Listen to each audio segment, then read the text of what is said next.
All right, Hassan, we have started the recording. Good evening, ladies and gentlemen. My name is Hassan Bennett. I am the interim chair of the Citizens Police Oversight Commission, and this meeting is now called to order at 6:06 p.m. on December 12th, 2024. This meeting was properly advertised pursuant to the Pennsylvania Sunshine Act. And with that, I will call roll of commissioners. Commissioners, when I say your name, please identify your here using here or present or something of that nature. Commissioner Melanie DeBose. Present. Commissioner Melanie DeBose is present. Commissioner John Solomon. Commissioner Solomon, present. Commissioner Solomon is present. Good evening, commissioners. Commissioner Hakeem PA. Commissioner PA, present. Good evening, Commissioner. Next, we will call Commissioner Business, and we will start with tonight's meeting agenda. Did all the commissioners have a chance to review tonight's meeting agenda? Yes. Yes. All the commission with that being said, all the commissioners had a chance to review tonight's meeting agenda. Do I hear a motion to approve tonight's meeting agenda? A I motion. move for the approval of tonight's meeting agenda. Commissioner DeBose moves with a motion to approve tonight's meeting agenda. Does anyone second that motion? Commissioner PA seconds. Commissioner PA seconds that motion. All in favor, please say aye. Aye. Aye. With that being said, tonight's meeting agenda has been approved. The meeting minutes for last meeting and the prior meeting has still being worked out. We will have those for the commissioners and the community next meeting. In the meantime, if anybody would like to review those meetings, they're on YouTube on CPOC's page, so you can review those at any time at your leisure. Next, I will be having a call to action. As you know, we're currently trying to get support for independent investigations. We were at City Hall advocating. We had many community members at City Hall with us advocating for independent investigations. I will ask you to call your council person as well as the mayor and in support of CPOC's independent investigations, right? And with that being said, I will now hand the meeting over to Attorney Catherine Twigg for agency business. Catherine, are you ready? Yes, thank you, Chair. Danny, can we load up the slides? So I will apologize to the public. I am a poor substitute for Tanya, our executive director, who is a much more engaging public speaker than me. But we have a relatively short presentation this evening. So this is our first meeting in December. And just to confirm, we'll have our second meeting of December next week on Thursday, December 19th. Due to the holidays, we have an adjusted schedule. Next slide, please. Am I Okay. unmuted? I'm sorry, you are unmuted. Okay, great. Sorry. No problem. The Okay. screen sharing and the other stuff has moved everything. Okay. We're good though. Continue on. The Citizens Police Oversight Commission's mission is to oversee and investigate the conduct, policies, and practices of PPD. We are currently performing the functions listed here: receiving complaints of police misconduct, auditing and monitoring internal affairs investigations and police disciplinary processes, sitting and voting on PBI panels at police discipline hearings, conducting oversight of police shootings, analyzing police data, developing policy recommendations and reports, and engaging in outreach and training. And part of why we clarify this with the public every time is what the chair has already addressed. We are actively advocating to perform independent investigations. So you'll hear more about that tonight, but we are currently not able to perform independent investigations. Next slide, please.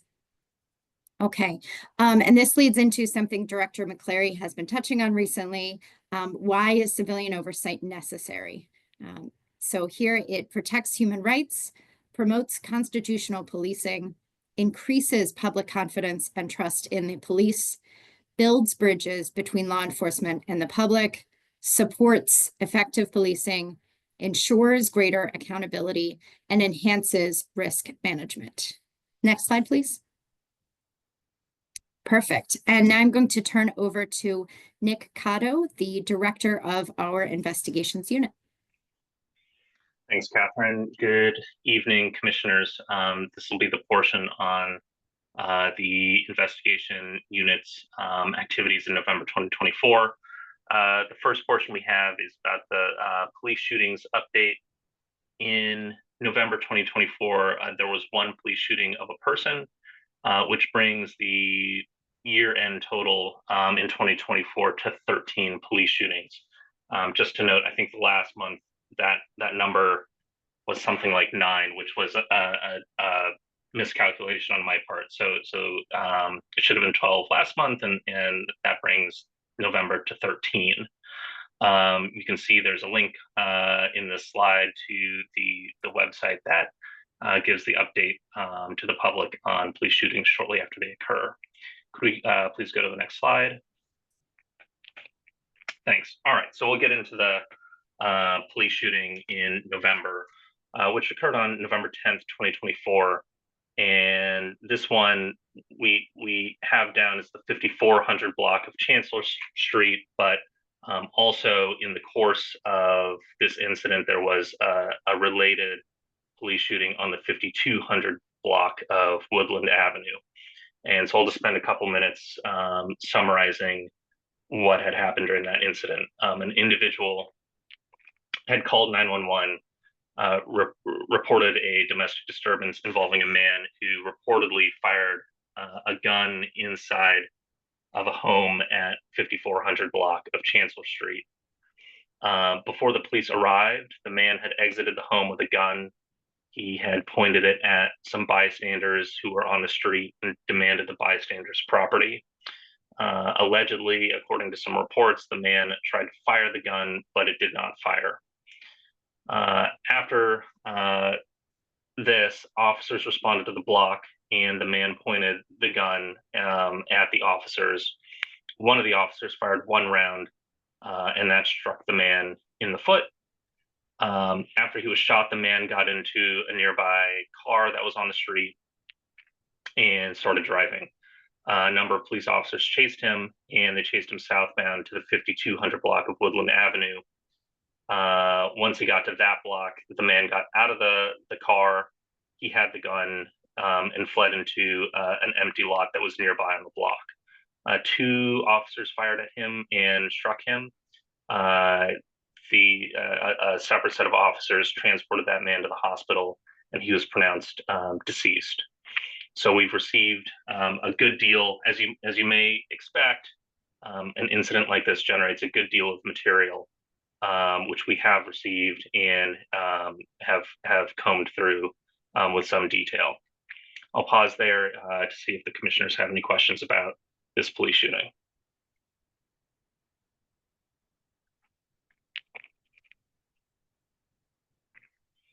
Okay, Danny, could we go to the next slide, please? All right, the next portion is on the monitoring activities that the investigation unit does. We monitor active civilian complaints that turn into subsequent investigations at IAD.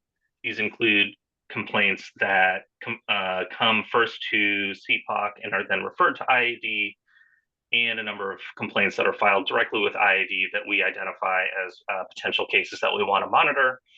And by monitoring, this includes reviewing the material that was generated in the complaint, discussing the investigation with IAD investigators who are conducting their investigation, reviewing body-worn camera footage if it's available and other video evidence, and attending and participating in IAD-led interviews of the witnesses, of the complainant, and of the officers who are involved.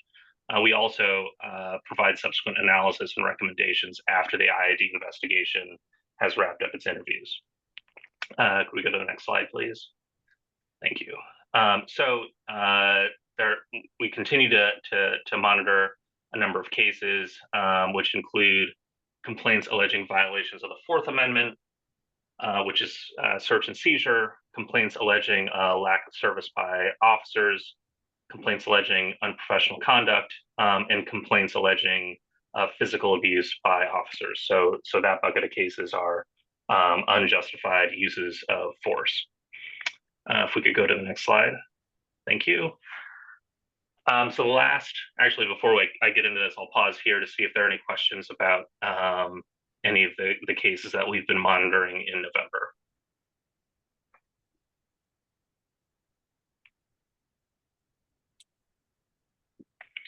All right, so the next few slides in the deck should be familiar to you commissioners, but I wanted to continue to discuss the investigation unit, how it sees the investigations process, how the IED investigation process fits in with the disciplinary process, and how this ties into independent investigations. So this slide here, if you recall, this snaking diagram describes the IAD investigation process, soup to nuts, beginning with a complaint coming through the door at that first blue chyron, and then the potential arbitration in the red at the bottom, where if a police officer is disciplined, they have the option to eventually take that to arbitration.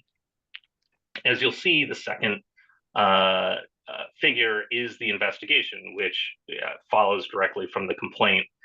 And what I'll say here is independent investigations, just like IAD investigations, are part of a disciplinary process. This office can't simply, thank you, Danny, can't simply begin an investigation that would exist in a vacuum with all of the steps that come after it, right? Because we need to do that investigation in order for the discipline to be imposed. And as you'll recall from the previous couple of meetings, the leading reason why we're unable to conduct these investigations is that the current police contract between the city and the FOP requires that any changes to the disciplinary process, i.e. this snaking diagram, requires the written consent of the FOP. And so that requirement, that contractual requirement, is the main thrust of what we are trying to change in the next police contract and in the upcoming negotiations. As we've been talking with stakeholders, developing the plan to do investigations, hearing feedback from the community and folks in the city, there have been a number of questions about how exactly independent investigations would work. And I thought it would be helpful now to just spend a few minutes talking about some of the really compelling and interesting questions that we've heard and some of the solutions and paths forward to those questions. So here, so let's sort of go through that. I made a few bullet points that I want to talk about. First, this process is not a criminal prosecution. At the end of the snaking diagram, we don't have a criminal conviction. All of the independent investigations are administrative in nature, meaning that the outcomes could be anything from a reprimand to suspension of days to possible termination of the officer. All of those consequences are administrative, essentially employment outcomes for the officer. They are not criminal investigations, and our independent CPOC's independent investigations would not be criminal investigations. Okay, so that's a common question that we're happy to clarify, that the investigations are going to be administrative and not criminal. The second really interesting question that I've heard posed is how the investigation unit would handle chain of custody issues in the course of its investigation. And what this concept is referring to is does arise from the criminal context, to give you a preview of where this is going. So chain of custody, meaning there are some criminal investigators that are on the scene and say, for example, they pick up a shell casing that they're going to try to use as evidence to convict someone in a criminal case. And there's always going to be a question about who initially picked up that shell casing, who processed that shell casing, where it was stored, how it ended up in the courtroom. So you can track from beginning to end the chain of who had the shell casing. So the prosecutor can stand up and say, the shell casing that I'm holding before the jury today is the shell casing that we found on the night of the shooting. Okay. None of that process is implicated in the administrative investigative process. While we do respond to police shootings and we do get walkthroughs of what had happened, we are not the folks that are picking up shell casings. We are not the folks who are taking blood samples. We are not the folks who are getting warrants to get someone's DNA. That's important to recognize, right? We're a small office where we are, quite frankly, not equipped to even gather and preserve such evidence. But it's not needed for independent misconduct investigations. Because usually what you're dealing with evidentiary-wise with independent misconduct investigations are the body of evidence as it exists, right, as the PPD has it on their body-worn cameras and their documents, et cetera. It comes from witness statements. These could be civilian witnesses that we reach out to and do interviews of. It could be statements from police officers, and of course, statements from the subject of the investigation itself. None of those pieces of evidence would implicate any complicated or thorny chain of custody issues that could be part of a criminal case. Okay, the third bullet point here is related to what I was just talking about multiple witness statements. So another really interesting question that has come up is, well, what would we do in the disciplinary process if a witness gave a statement, for example, to CPOC and a statement to IAD, and just to say for this example, the statement differs in some material aspect between the two. The statements are slightly inconsistent. How possibly could the disciplinary process deal with those pieces of evidence? And there's really two parts to this. One, if we were to do an independent investigation, we would simply do it, foregoing the need for IAD to do its own investigation. So quite often you would not even have conflicting or multiple statements. But let's say we did. Let's say for whatever reason a witness talks to us, a witness talks to PPD. Let's say the witness talks to 3 other people, and we have that witness's statement. Those of you with a criminal background would know that adjudicatory bodies have a very straightforward way of dealing with all of these conflicting pieces of evidence, and that is that you weigh the evidence. Just because a person says X to some person A and Y to person B doesn't mean we don't know what to do with it. It means that we now have some conflicting statements, and the fact finder, and the criminal case, a jury. Civil cases, it could be a jury or a judge. Here, it would be the subsequent phases of the disciplinary process would have to look at that evidence and decide, based on everything, do they find that person credible? Are they going to credit what that person is saying in part, in whole, not at all, something in between? Juries do this every day. Fact finders do this every single day. We do this every single day in our lives when we're getting conflicting information from folks. And the same is true of this process. So if a witness were to provide multiple statements, we would weigh that testimony, and it would be part of the analysis to determine whether or not the officer engaged in misconduct. The final point I wanted to raise arises from questions about who would be conducting the investigations, and who would be part of overseeing the investigation work.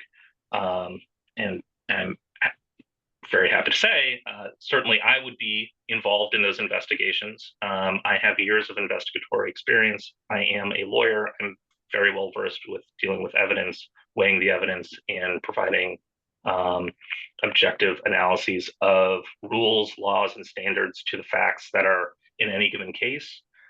We have now 2 staff investigators and hopefully a number more on the way that would be also conducting those investigations. All of those staff members would be rigorously trained before they're set off to do the investigations. And ultimately, we would also be, working with the the executive director to approve the investigatory work. That is going to be the set of folks that are doing the investigations, and I want to comment on that because there was some confusion about whether the board would be doing investigations itself or whether or not there's some folks within the staff that would do it. And I want to reassure the audience that we have a extremely talented, deep bench of investigators that will be fair, impartial, accurate, and timely when they do their independent investigations of police misconduct. So we're always happy to have these conversations, and the more questions we get about how investigations would work will only help strengthen the program as it unfolds. So this is the initial sort of set of questions that we've gotten as we've been engaging with the public, engaging with some stakeholders. So I'll pause there to see if there are any questions about the investigations process. This is Commissioner DeBose. I want to begin by saying thank you for clarifying not only what the investigations will entail, but what the process will be like. It is a nationwide fact that most police departments do not believe that civilians have the ability to effectively or at all investigate the work of police officers. So I just want to go on record of saying that I am pleased that not only do we have a very capable staff, but we will be able to lift up as we pursue the authority for independent investigatory power. I want to go on record as saying that we have a very, very, very capable staff. And as our work expands, we will continue to provide equally and more capable people of conducting those investigations. So, Mr. Cotto, we're glad to have you on board and the rest of your team. So thank you for clarifying the point and the process. Absolutely. Thank you, Commissioner. With that being said, Commissioner Solomon, do you have any questions for the Director of Investigations, Nick Cotter? No, I don't currently have any questions. Thank you. Commissioner PA, do you have any questions for the Director of Investigations, Nick Cotter? No questions. I'm Commissioner Bennett. My question to you, Miss Nick, is when it comes to training, is there a way that we can I understand you are an attorney and you have a broad history of investigations as in the system, the criminal justice system and outside the criminal justice system. My question is there any way we can be as transparent as possible as to the trainings, the exact training the people under you are receiving? Yeah, absolutely. As we develop a training program and get folks entirely trained up, what I intend to have are folks not only trained just operationally about how PPD and the disciplinary process works. But also really important things to keep in mind. For instance, training folks on the fact that we as investigators would need to carry the burden of proof, right, in this process. There is, if someone lodges a complaint, that doesn't mean that just because there's a complaint, an officer did engage in the misconduct. We start from the place that the officer didn't commit the misconduct, and it's our burden to show the evidence either did or that the evidence shows that the officer either did or did not engage in the misconduct by a preponderance of the evidence. So concepts like the burden of proof, like how to approach, document, and handle witnesses, civilian witnesses, I think will be very, very important. How to document the interviews that we do of witnesses and police officers will be very, very important, because we want the record to be as accurate and reliable as it possibly can, so we know we're making the right call when we're ultimately recommending not sustaining or sustaining specific allegations against an officer. Additionally, how to write reports, right? How we are documenting our thought process and the conclusions that we're reaching, so that both the public and PPD can understand the why behind what we're saying. And additionally, I'm very hopeful that we can collaborate with PPD to get exposure to the training that cadets get when they are becoming police officers, because I think that is extremely helpful perspective to have when we're looking at the job that they're tasked with doing. So that could include some real life scenarios. We were recently up at the academy to go through a battery of sort of real life scenario use of force scenarios at the academy, which was extremely illuminating. But that's just one in a number of sort of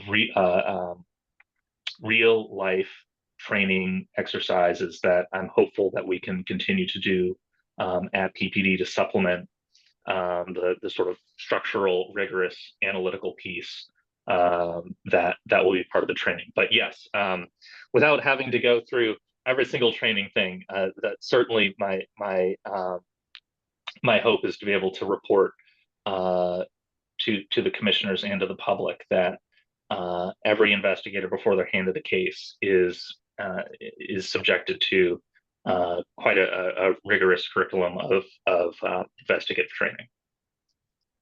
Thank you. I say that because as we continue to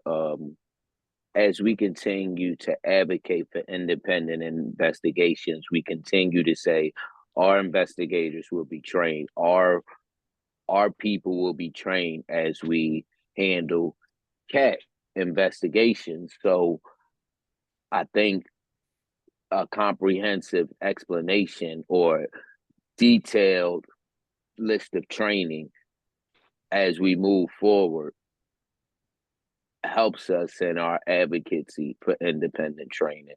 So once again, thank you. Thank you, Commissioner. I couldn't agree more. Thank you. Catherine, I think your hand is raised. Yes, Chair, with your permission, I know we talked a little about making tonight more of a conversation, and so I wanted to call your attention to a question in the chat. I can read it aloud and maybe give a brief answer, but it's pertinent to investigations, so I wanted to also allow Director Cotto to weigh in on that if he would like to. So I'll read the question first. When a criminal investigation determines that no charges should be made, would the disciplinary investigation start from scratch or use the evidence compiled for the criminal investigation? So again, I will go ahead and start to try and answer that. And the first kind of high level point I want to make is that criminal investigations and administrative investigations are completely separate processes, and they can occur at the same time. This is handled slightly differently in every jurisdiction where there are police officers, but Here in Philadelphia, a criminal investigation is going to be referred to the district attorney's office. They make decisions about criminal charges. And internal affairs, when we talk about what internal affairs does or what CPOC does, that's on the administrative side. So it's an entirely different investigative process. There are also important constitutional protections for police officers. When they give a statement in an administrative investigative interview to internal affairs or in the future to CPOC, that is a compelled interview, meaning the officer is required to participate in it on penalty of discipline from their job. Because of that, they are not going to be required to give a compelled interview that can inform their the criminal investigation. So this is part of why these are two completely separate tracks.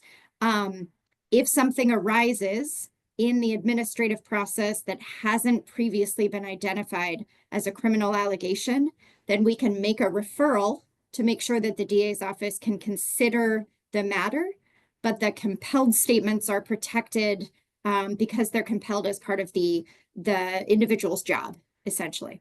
I'm going to ask Director Cotto to weigh in if you can provide any additional clarification on this or anything else you'd like to share. I also wanted to say quickly, though, CPOC created a graphic, a diagram to kind of explain these two different processes. And I'm going to go ahead and post that in the chat.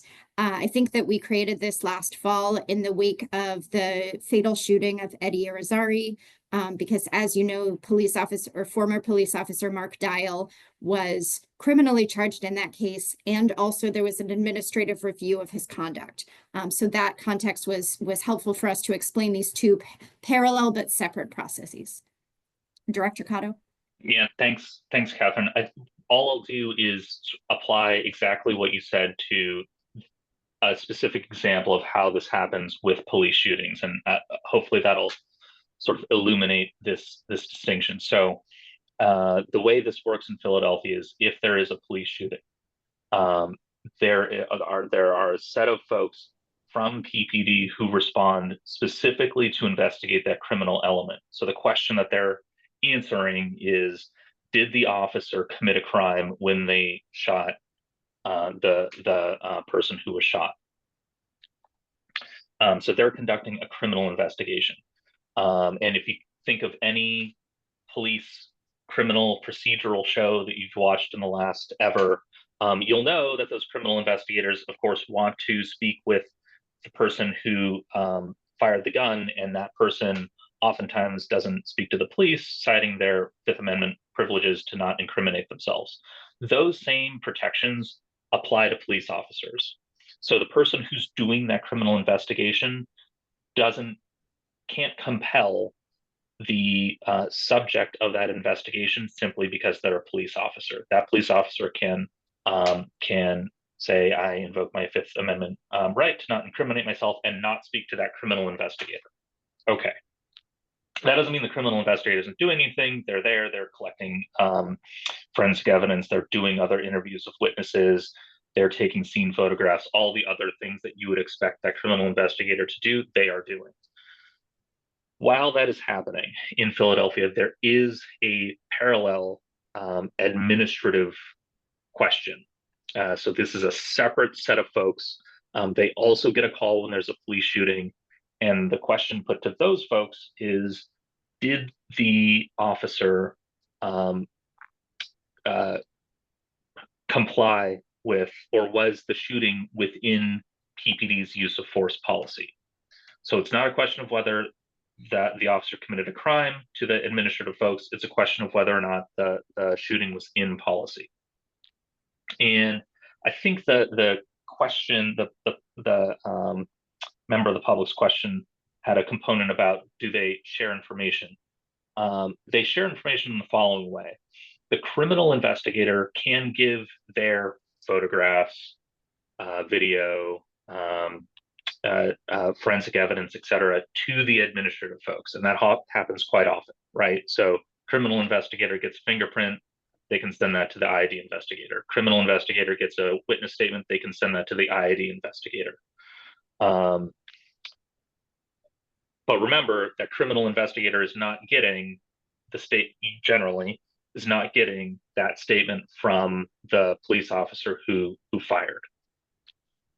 So here's the distinction. Police shooting happens, IAD investigators are doing a parallel investigation.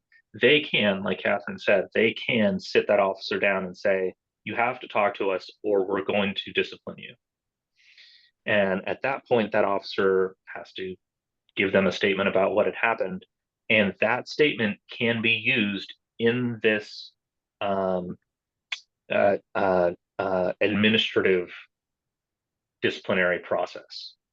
It can't be used the other way around. It can't, that IAD investigator can't take that statement and turn it over to the criminal investigator or turn it over to the DA and say, hey, I know you weren't able to get this, but I was.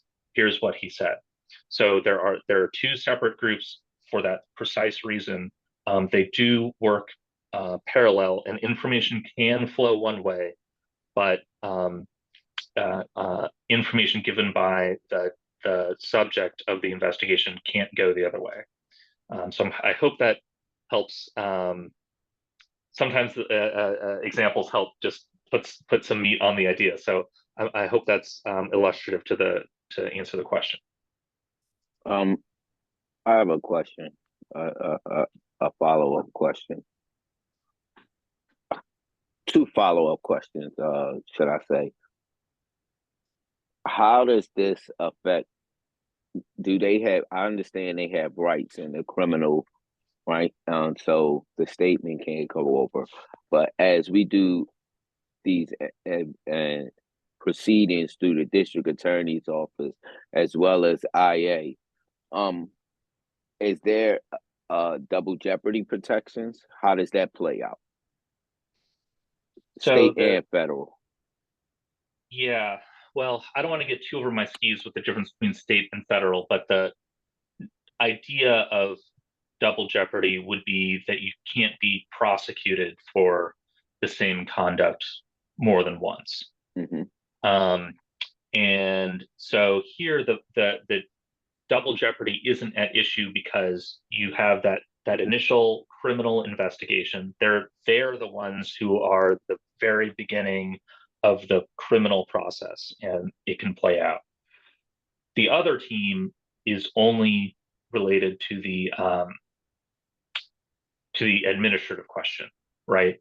And any anything that happens there doesn't bleed over into the criminal proceedings. So for instance, say an officer is found not guilty at a criminal trial of a shooting. Mm-hmm.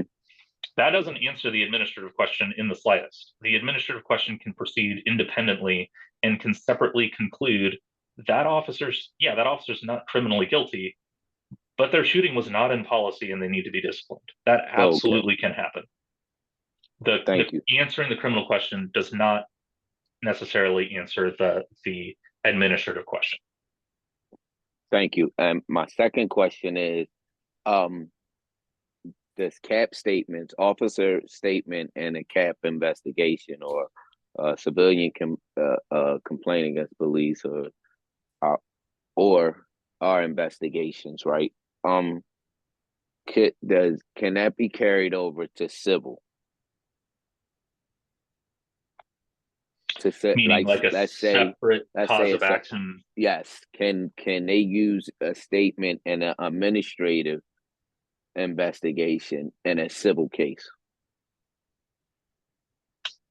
So this is where I'm going to get far afield from my expertise, but I think that's going to be subject to the discovery rules in that civil case, whether or not that information is discoverable, which is going to be subject to, I think, a number of questions totally separate from the administrative process and all related to whether or not that plaintiff would be able to obtain administrative files from the city of Philadelphia. I think that would be a complicated question, and I don't know the answer to that. Thank you. I appreciate it. Commissioner Bennett, I can weigh in just very quickly and say that I have seen some of this type of statement from an administrative investigation filed in the context of a civil lawsuit. As Nick correctly said, though, that would very much depend on the discovery rules applicable to the case and the type of case that's being brought, so forth. So it's certainly something to think about.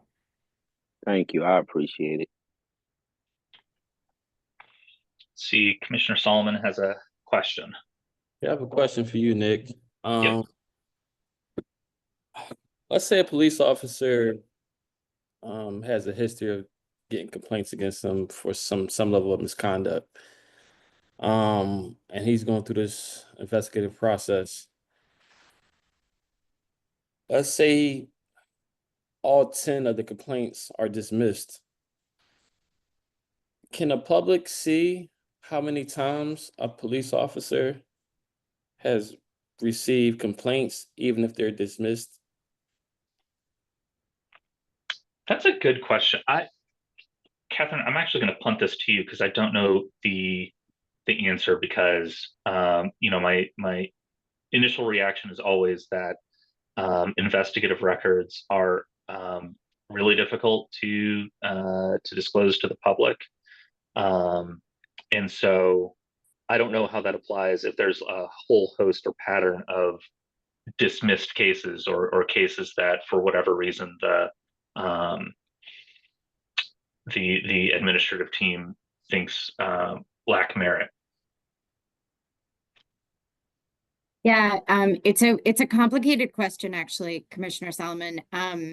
As of right now, PPD only really publishes online anonymized complaint information. So neither the complainant's name or the officer's name is included with it.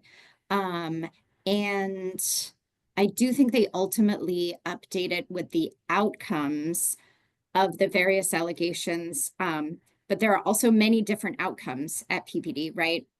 So for example, there's one that's unfounded, meaning what the complainant said happened didn't happen. Like maybe there's video that shows that wasn't true, right?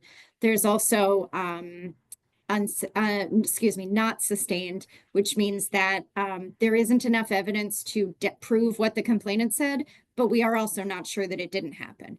And then there's other outcomes such as exonerated, which means the officer did what the complainant said, but it wasn't misconduct. Maybe they used force, but it was within policy. And all of those are not sustained types of misconduct, right? So those are all separate from sustained, which is when we know that the misconduct that the complainant alleged happened the way they said. So it's complicated. As of right now, I'm not aware of any public record of sustained or even the different outcomes of an officer's history, right?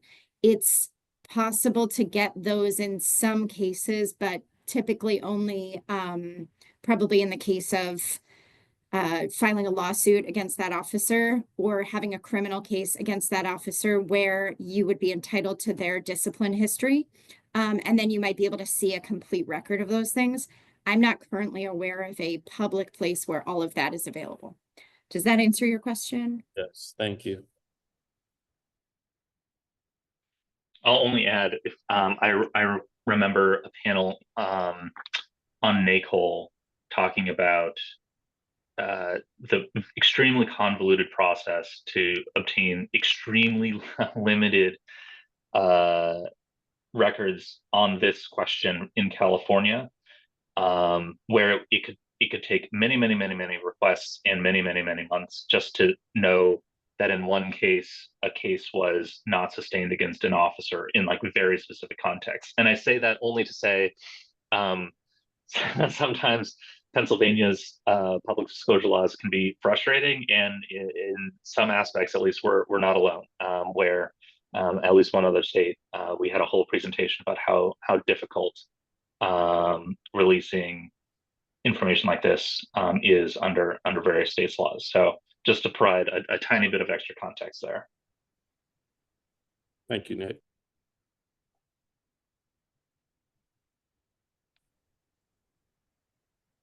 Awesome. So I think we're moving on to the next section, which is complaints. I'm going to put it in the chat right now. CPOC has issued our monthly complaint report. It is on our website. This is for complaints that were received and referred in the month of November. They could be found again on our website. I just put the link in the chat. Here's a few summaries from that report that I'll just read aloud for the meeting. First one, the complainant has tried to report drug activity on their block to PPD in many ways.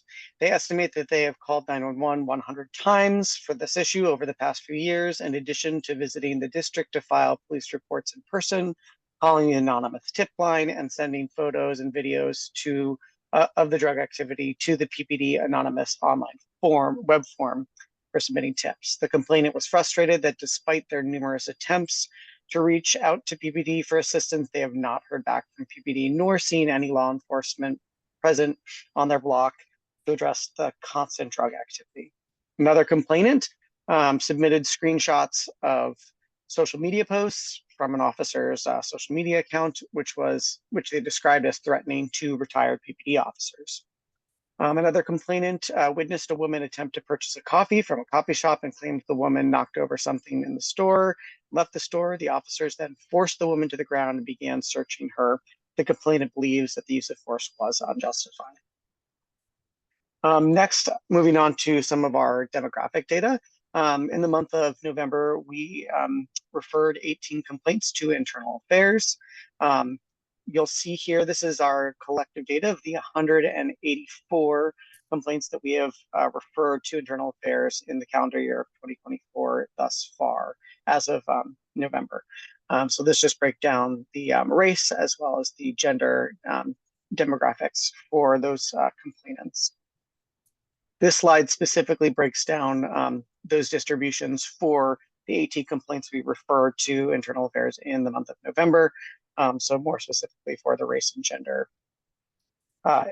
demographics here. This next slide shows all of the different complaint allegations that are part of complaints that we refer to Internal Affairs in the calendar year 2024. You'll note that the two sort of largest ones are lack of service at 29, just under 30%, and then departmental violations, which we'll go a little bit more into. And just to note that one complaint from an individual can have multiple allegations of misconduct. The next slide shows sort of that breakdown of departmental violations, the highest one being police directives, and then improper stops, detention, followed by improper arrests, sort of two separate things. And this is just a breakdown of those departmental violations, and that's sort of a nebulous category that folks for the public might not know or be familiar with. The next slide shows a breakdown of the zip codes of the incidents where these complaints happened. And sort of you can see on the right, it's a little more faint, but that's the police districts. We noted last month that we are hoping to report out at the end of the calendar year, sort of a better breakdown of how many complaints happened in each police district. We've been working to sort of calculate all that data. And moving forward, our complaint intake process now is able to sort of document and collect that data for districts in a better, more proactive way. So that's it for our complaints. If commissioners have questions. Commissioner Elder DeBoles, do you I have have a no question? questions at this time. Commissioner John Solomon, do you have any questions? No, I don't have any question. Commissioner Hakeem PA, do you have any questions?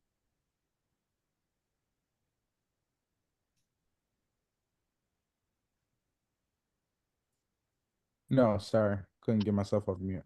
I have no questions. Danny, I do have a question. Of course. In a month of, would I be correct to say in the month of November, we had 13 complaints? No, we had 18. 18, oh, not referred, people that made complaints in the month of November. 13 complainants. I'm confused. We referred 18 complaints. There might have been, I don't know, on the How date many off the did top we of my head. receive? it's possible that we received a few more complaints. I know off the top of my head, we definitely received one that was for a complaint that was for Upper Darby.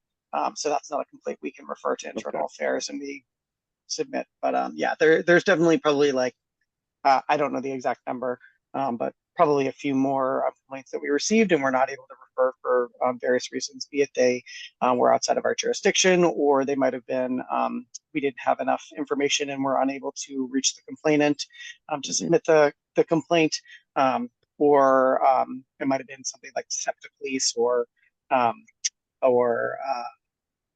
Temple police. We get lots of complaints that have to do with both of those jurisdictions, and they are not something that we can refer complaints for internal affairs to.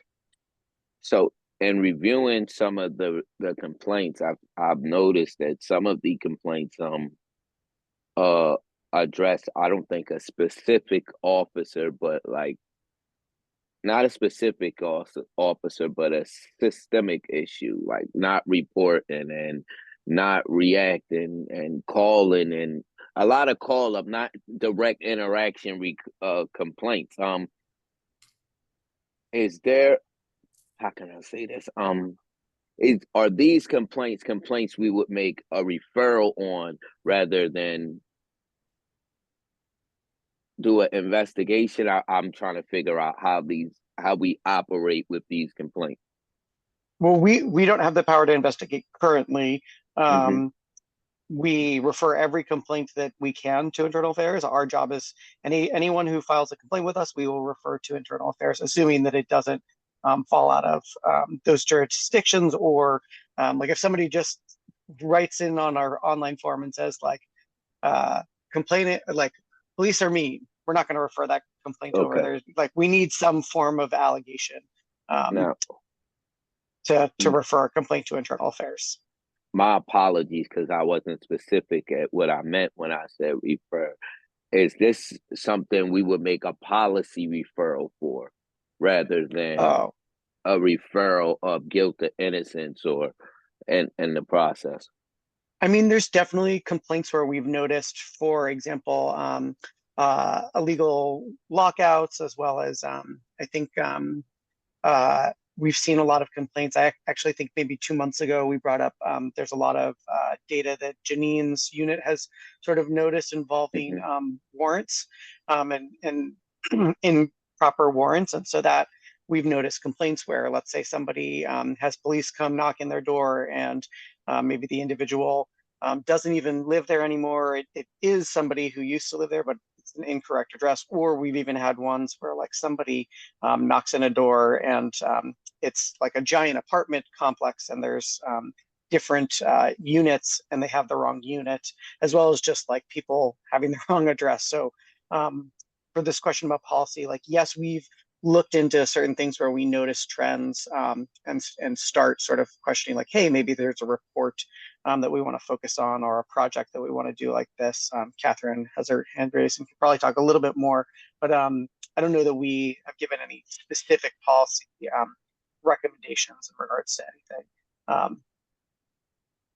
Okay, Attorney Twig, before you pick up and add to this, I also, and I'm just going to throw this out there, when it comes to social media posts, do we look at the account? I mean, would I be correct to say, number one, is the officer a retired officer? Did I hear that the complaint was against a retired officer? No, it was that was a wanted to make complaint sure. where the current officer, so it was a anonymous complaint that was filed online through our online portal, and it screenshots some pictures of a current police officer social media account, and they're attesting that the posts were threatening towards retired police officers. Oh, okay. Thank you. I definitely appreciate it. Thank you for the clarity. Attorney Catherine Twig.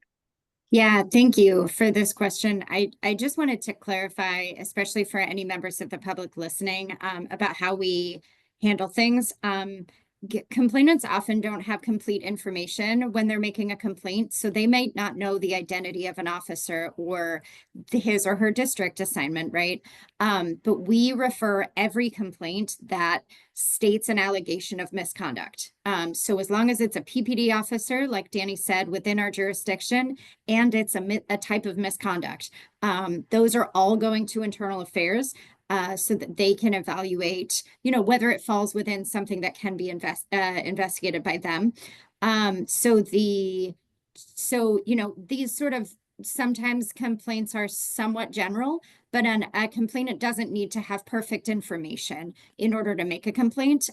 We're going to send it over there, and IAD is going to do their best to figure out who that officer was, what the specifics are of what happened, and so forth. So I just wanted to make sure that people understood that it's an open process like that. Thank you, Attorney Cliff. Is there any more questions for Danny?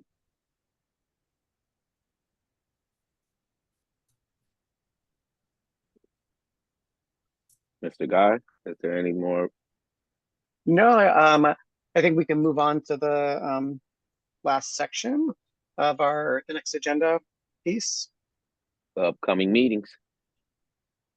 So, Catherine, would you like to take this or will I take it? You go right ahead. Thank you. Okay, upcoming meetings. Final CPOC, read this. Final CPOC public meeting in 2024 will be on December 19th, 2024. That is a week from now, so next Thursday. There will be no more Police Board of Inquiry hearings for complaints against police in 2024. The December 23rd CAP is canceled. And with that being said, we will now go on to the community comments. As read the comments word for word. I mean, not read the comments. I will read the colloquy word for word, just to maintain consistency with the community and in our meetings. Once I read the colloquy word for word, we will then open up the meeting to comments and questions. I do ask if you do have a comment so we can be ahead and keep gaps from being in the meeting. Please raise your hand, or if you do not wish to talk publicly, please put your comment in the chat so we can read it while I'm reading the columns. And I thank you. And with that being said, welcome. We welcome public comments and feedback. Please address your comments to myself as the chair. If you would like to speak, please provide your full name. We will not be unmuting anonymous participants. If you are a member of the media, please identify yourself as such. You can indicate that you would like to speak by raising your hand and sending a request to the meeting host in the chat. You may also submit public comment in the chat. You will have 3 minutes to address the commissioners. I will keep the time and notify the board when 3 minutes have elapsed. Any documents, follow-up communications can be submitted to CPOC@phila.gov. That is CPOC, the @ at PHILA, period, OV. Public comment should be limited to the topic covered in this meeting. All public commenters must refrain from offensive language, threats, or harassment. Participants that violate these instructions will be removed from the meeting. While we welcome your public comments and feedback, commissioners may not be able to respond to your questions and comments during tonight's meeting. Every attempt will be made to follow up by phone or email after the meeting. You can once again, you can contact CPOC at CPOC@phila.gov or call 215-685-0891. Once again, that is 685-0891. And with that being said, open the meeting to public comment. I don't have any new questions in the chat. And it looks like we answered the questions that were received earlier from the Q&A. I don't see any hands raised. Once again, I'm going to take this time just to give you time to comments. I'm going to take this time to thank Asa Khalif, Catlin, and everyone else that has entered the chat and watched this meeting. Stop whatever they were doing in the day to attend this CPOC meeting. I thank you. We'll see you next week. Again, Danny, has anybody raised their hand and comment? And with that being said, at 7:06 p.m. on this beautiful day of December 12th, 2024, hear a motion adjourn this meeting. I move that this meeting be adjourned. Does any commissioner second that motion? Commissioner Solomon, I'll second. All in favor of adjourning this meeting, please say aye. Aye. All right. Like to continue, speak now. That being said, this meeting is adjourned. Thank you all and have a good evening. Good night, and I'll see you next week. Thanks, everyone. Take care.